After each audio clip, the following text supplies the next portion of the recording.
ever get that feeling like deep down you're supposed to be doing something totally different with your life? Oh, totally. That's what's so fascinating about today's deep dive. We're talking about Regan Hillyer. Yeah, Regan Hillyer, yeah. And her journey is like the definition of following that feeling. From what you've shared, it sounds like she went from almost failing out of architecture school to becoming a multi-millionaire entrepreneur and, get this, a manifestation coach. Yeah, no, not your typical career path. Not at all. So we're breaking down this YouTube interview you found, and I'm curious because honestly, the whole manifestation thing usually makes me a bit skeptical, but her story is just so... Yeah, it's wild. Tilly. And it starts out, pretty relatable. Yeah. Family pushing the safe career path, ends up in architecture school. Right. But then, picture this. You're in a lecture, professor's describing your future career, and you literally feel sick, like you have to get out of there. I can only imagine. It's not even disliking it. It's a full body, this is not my life. Exactly. Right. And for her, this wasn't just a no to architecture. Right. It was like a huge flashing neon sign saying yes to figuring out what she actually wanted. Okay, so what you do? Just peace out and... Well, she dives headfirst into personal development, which is amazing. Oh, wow. But get this, she racks up about $100,000 in debt, learning everything she can, trading, sales, you name it. No, hold on. Okay, that's dedication, but also kind of terrifying. Like, is that level of investment really necessary in this field?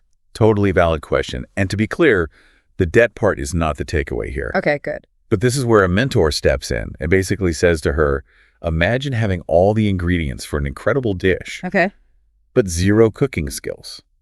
Oh. She had all the strategies, but she was missing the who she needed to become to use them effectively. I get it. It's like knowledge alone doesn't get you results. It's how you apply it, the mindset, all that internal stuff. Exactly. He called it the inner game. The inner game, okay. That 80%, that's all about mindset, energy, self-transformation, all that. Okay. And so this led her to things like NLP, hypnosis, energetic work. Oh, okay. So break that down for those of us who aren't like NLP gurus. Sure. What exactly at that? So think of your brain like a computer. Right? Okay. NLP is kind of like swapping out the old limiting software for a sleek new upgrade. Ah, I like that. It's about rewiring those deep-seated beliefs that hold you back. Those I'm not good enough. Exactly. Or successes for other people. Right. Those tapes we play on repeat. Exactly. In our minds. And here's the cool part.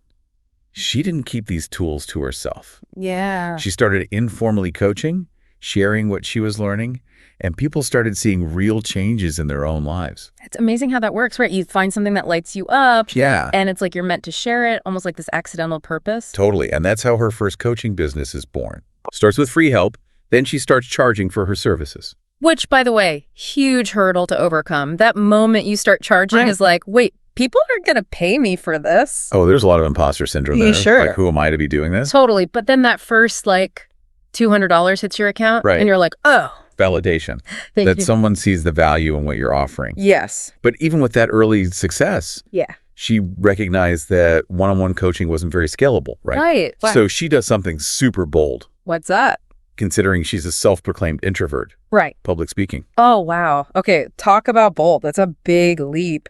So how do you go from introvert to, I'm guessing, captivating crowds? She starts small, free meetup groups. Okay. Sharing knowledge, building community. Makes sense. And here's the kicker. 2,000 people showed up to her events. Wait, 2,000 people for free? I know. That's insane. This shows you the power of, authenticity. Right. Value. Clearly, she was onto something. So we've got the reluctant speaker now running a thriving business. Right. What's next on this entrepreneurial roller coaster? Well, this is where things get really interesting. By 23, she scaled her business to over $1 million a year. Wow, that's incredible. Right. Success, freedom, living the dream. Right. But she felt this nagging sense of misalignment. It's that thing they don't tell you, right? Hitting those external milestones doesn't always equal internal fulfillment. Exactly. So she does what any sane person with $1 million business would do. What's that? She shuts it down. Oh. And books a one-way ticket to Bali for some serious soul searching. Okay, Bali. Eat, pray, launch a new business. Yeah. I'm sensing a theme here. Right. So what happened in Bali? Did she figure out the source of this misalignment? Right. That's what we're diving into next. Mm-hmm. Bali was a huge turning point for her. Yeah. Time for deep introspection. And this is where she discovers this whole concept of surrendered manifestation. And honestly, it changed everything for her. Okay, Bali, soul-searching, surrendered manifestation. I got to know more about this surrendered manifestation. What exactly did she tap into during her tropical timeout? So picture this. Right. You trade the pressure cooker of $1 million business for like the chill vibes of Bali. Right. It was a chance for her to reconnect with herself, Yeah. her core values, her passions, and really shed all those external pressures. Yeah, like those shoulds. Exactly. She realized that even with all the success, her business, it wasn't lighting her up the way she needed it to. It's like the business version of money can't buy happiness. Like even a wildly successful business Absolutely. can feel kind of empty if it's not aligned with who you are. 100%. Yeah. And that realization became the foundation for Regan Hillyer International, her current company, Okay. which she scaled to 7 figures Wow. in just 8 months. 8 months. That's incredible. And she credits this rapid success to finally embracing what she calls surrendered manifestation. Okay, so break that down for me. Surrendered manifestation, it sounds like a mix of like hustle and flow, action, and trust. How would you describe it? So it's less about forcing things to happen Okay. and more about aligning yourself with the energy of what you want, so it kind of effortlessly flows into your life. Okay. It's about being crystal clear on what you want Yeah. and trusting the journey of how it unfolds. Right? It doesn't mean being passive, but it means taking action from a place of alignment, intuition, and surrender. So less about forcing and more about like creating space for the right things to show up. Yeah, like you're attracting them instead of chasing them down. I like that. Okay, and what's so compelling about all of this is she's not just talking about it. Right. She's living it. And it's showing up in all areas of her life, not just the coaching. Exactly, because she's got this whole tapestry of purpose-driven ventures going on. Oh, yeah. Tell me about those. It's like her entrepreneurial spirit just explodes into all these different areas. It's amazing, right? Yeah. So she creates Could Have It Publishing to help empower authors and give them more control over their work. Nice. Which, by the way, came about because she had her own struggles with traditional publishing contracts. Yeah, that makes sense. Right. And then there's Ascension Swim. Oh, yeah. Her swimwear line. Exactly. And Yeah. it's made from recycled ocean plastic. Okay, now that's walking the talk. Taking her passion and turning it into something tangible that also has this positive impact. It's about aligning your actions with your values, which is amazing. And hold on, because it doesn't stop there. Oh, there's more. She's actually in the process of building a conscious community in Costa Rica What? called The Nest. It has a biohacking spa, plans for a school. It's like a whole manifestation haven. Okay, sign me up. That sounds amazing. But we can't talk about her transformation without talking about her physical transformation, too. Oh, absolutely. That's a huge part of her story. Yeah. So after overcoming an eating disorder, Right. she starts to view fitness as another form of manifestation, like aligning your physical vessel with the energy you want to embody. It's like recognizing that our bodies aren't separate from our dreams. Exactly. They're a reflection of them. 100%. Yeah. And for her, it's not about aesthetics. It's about building the strength and resilience Oh, wow. to hold the energy of her expanding vision. Yeah. Right? It's about pushing past limiting beliefs, not just mentally, but physically as well. It's true. And this approach even landed her on the cover of Strong magazine. I know. That's amazing. It's inspiring on so many levels, and she's using her platform to have these honest conversations about body dysmorphia, healing, self-love. Yes. She's embodying the transformation she teaches. Which is why I think her story resonates with so many people, because it's real, it's raw, and it's a testament to the power of choosing a different path, Yeah. even when it seems unconventional. And speaking of choosing a different path, she offers these 5 powerful steps for anyone who's feeling lost or unsure of their purpose. Ready for some actionable advice? Hit me with those golden nuggets. Okay, step 1, and this is crucial, but it's simple. Identify your vision. Okay. Don't be afraid to dream big here. Write it down, even if it changes a million times. Just get it out of your head and onto paper. I love that. It's giving those dreams a tangible form, even if they're still a little fuzzy. Exactly. And step 2 is where it gets interesting. Regan calls it expanding your capacity to receive. So ask yourself, if my vision were my reality, what would I be praying for then? What would that next level look like? Okay, so pushing past those initial goals and imagining a future beyond what you currently think is possible. Exactly, like level up those dreams. Now, step 3 is about addressing those limiting patterns we all have. Oh, yeah. Acknowledge the fear, the self-doubt, the self-sabotage. Yeah. But remember, these aren't you. Yeah. There's just programs running in the background that we need to rewrite. So it's about facing those inner critics and finding healthy ways to shift that energy, whether it's journaling or whatever works for you. Precisely. And step 4 is where the real magic happens. Embodying your highest essence. Regan asks, how does the version of you who has already achieved your vision, how do they walk, talk, think, and act? How do they show up in the world? Okay, so this is where we put it into practice. It's not enough to just think it, you got to start living it. Yes. Even if it feels weird at first. Exactly. It's about bridging the gap between your current reality and your desired future by embodying that energy now. Got it. And finally, step 5, take aligned action.